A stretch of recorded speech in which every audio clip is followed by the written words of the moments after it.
សូមស្វាគមន៍មកកាន់ Channel Learning ML ថ្ងៃនេះផងដែរគឺខ្ញុំបានមកបង្ហាញនៅវីដេអូថ្មីមួយក៏ដូចជាយើងបង្កើតវីដេអូដើម្បីឲ្យវាមានចលនានៅក្នុង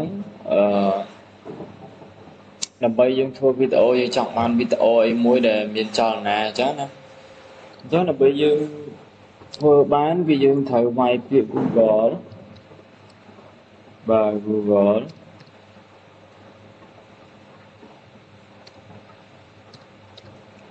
Google AI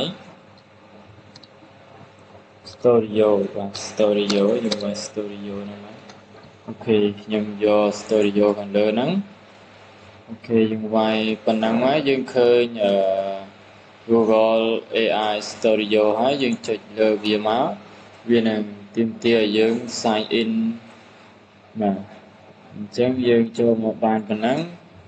គឺយើងគ្រីសប្លោះនេះមួយយើងតមកយើងចុចបកមកអូខេអញ្ចឹងយើងកុំបាច់ទៅមើលអីច្រើនទេកន្លែងនេះគឺវាទាមទារឲ្យយើងដាក់លុយដាក់អីបន្ថែមដើម្បីយកGemini 2.5 Pro preview អញ្ចឹងណា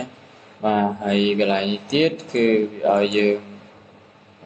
បន្ថែមបន្ថយទៅបាទ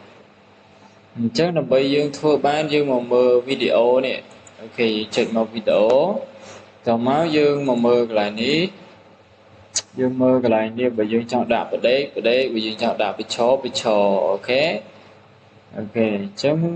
វាមានរយៈពេល5នាទីនិង8នាទីអញ្ចឹងខ្ញុំដាក់តែ5នាទីហើយកន្លែងនេះគឺ frame នេះគឺវាអត់ទាន់ឲ្យយើងដាក់ទេហើយ solution ក៏វាអត់ទាន់ដាក់ឲ្យយើងដាក់ resolution ហ្នឹងអូខេអញ្ចឹងកន្លែងនេះគឺសម្រាប់ឲ្យយើងវាយអញ្ចឹងពេលដែលយើងចុចទៅលើកន្លែងយើងវាយវីដេអូដំបូងវាថា convert អញ្ចឹងយើងចុច convert មកដើម្បីយើង sign in ជាមួយនឹង Gmail របស់យើង Google account របស់យើងសិនអូខេខ្ញុំចុច Google មកខ្ញុំចាប់ផ្ដើម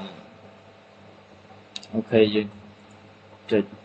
ទៅលើវាបកមកដើម្បីធ្វើការបាទ sign up ជាមួយនឹង